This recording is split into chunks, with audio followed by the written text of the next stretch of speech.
we sort of out of one side of our mouth, we say, yes, we need all these workers. We do need the work, whether it's because our people don't want to do the work, we have a lot of jobs that we need, whatever it is. So a lot of businesses are happy to hire folks, but then we say, oh, yeah, but no trespassing. Yeah, especially here in California, I would say without immigrants here, agriculture, tourism, hotel, motel, restaurant business would all go out.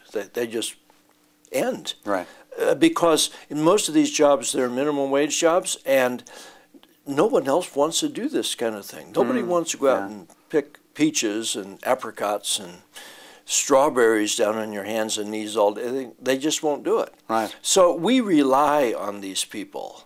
And it's also another part of the injustice is we rely on them as they really undergird or give a false cost to what we consume in this country, because they're subsidizing our food supply, basically, at least all hand-picked commodities. They're subsidizing through their low wages. So we pay the lowest percentage of income in this country for food than any place in the world, and that's subsidized by immigrants.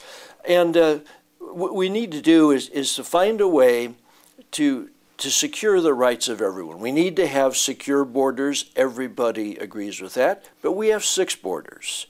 We have the north, the south, and 2 coasts. And we also have another border people seldom refer to. It's called the airports. Yeah, yeah. 40% of the undocumented people in this country today came here on a visa, usually a tourist visa, and simply never left. Wow. And our country has no way to deal with that, no way to track people down. Once they come, they're here. So we have a system that really needs some improvement. We also have the situation we call mixed families, where you have, for example, I met a family last week, husband and wife and 4 children. 4 children were born here. Husband and wife were brought here as youngsters by their parents. Wasn't their idea. They were brought here. They both learned English, and they're doing very well raising their children here. But they are not legal citizens, residents here. So we need to find a way for that. Now, there are efforts underway to have what we call comprehensive immigration reform, which would take care of family unification problems so people don't wait 18, 20 years to be united with a parent or a child, where we have a much better way of bringing temporary workers in so that they have just wages and benefits. So it's very clear before they come exactly what they're going to do, what they're going to get paid.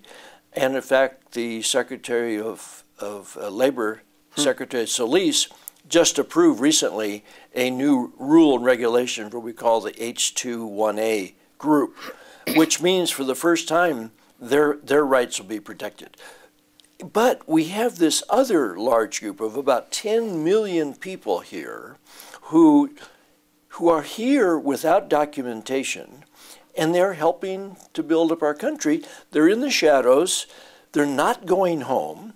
The government can't find them and deport them even if we wanted to. Well, we could for about $10 trillion. Right. But it's impossible. So, and many of them have been here for 30, 40, 50 years. Yeah. So we have to devise some legal path whereby these people can sign up and begin along a path that eventually leads to permanent legal residence. Many of these people already are paying taxes. Well, certainly they're paying taxes on commodities, groceries, whatever it is. And many of them are working and they have taxes deducted from them, even though they can't belong to the Social Security system or anything else. The taxes are taken out. So we need to fix this once and for all. And that's what we're pushing for. We're speaking with Cardinal Roger Mahony, the Archbishop of Los Angeles, as we're coming to you this week on Busted Halo's California Week. And there was a time, Your Eminence, there was a time a couple of years ago, I think it was 2006, where our country almost passed a law that said it would be illegal even to help or be nice to, if that's not too much of an overstatement, undocumented immigrants. And you stood up and said, as the church, what are we to deny them pastoral care? And even went so far as to say, okay, people should disregard this law if we pass this. And it did not, right? The law was passed in the House. Okay. And it was passed 2 or 3 days before Christmas that year. And it was passed in a hurry. Yeah. I think a lot of people, they want to get home for Christmas. Right, sure. And just said, aye, and left. Right. But when it became known after the holidays what they had passed, I said, well, wait a minute.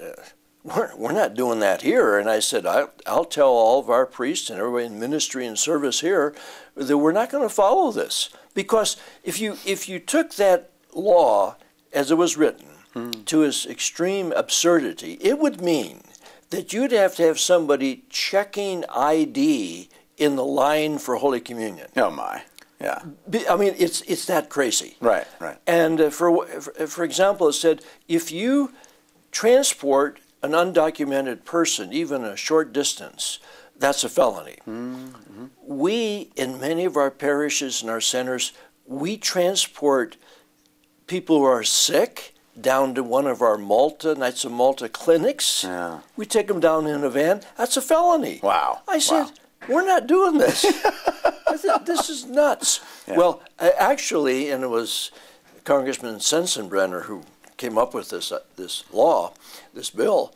Actually, he did us a big favor because he really brought this whole issue to the front burner.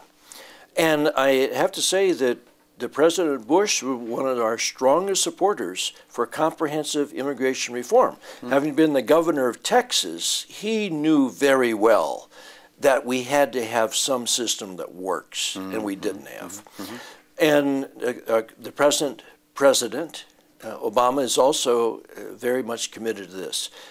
The difficulty we're having at the moment is the health care is now consuming everybody's time and attention. Sure. And the clock is ticking. We were hopeful that whatever they did with health care reform would be done early or mid-January, be over with, and we could get on with immigration reform. But if this drags out like this, we're going to get too close to the November elections, and Congress members don't want to have something that is seen to be divisive among their people, so they may put it off till next year. So you're going this weekend, maybe get some stuff done. Yep. Do they listen to you when you show up?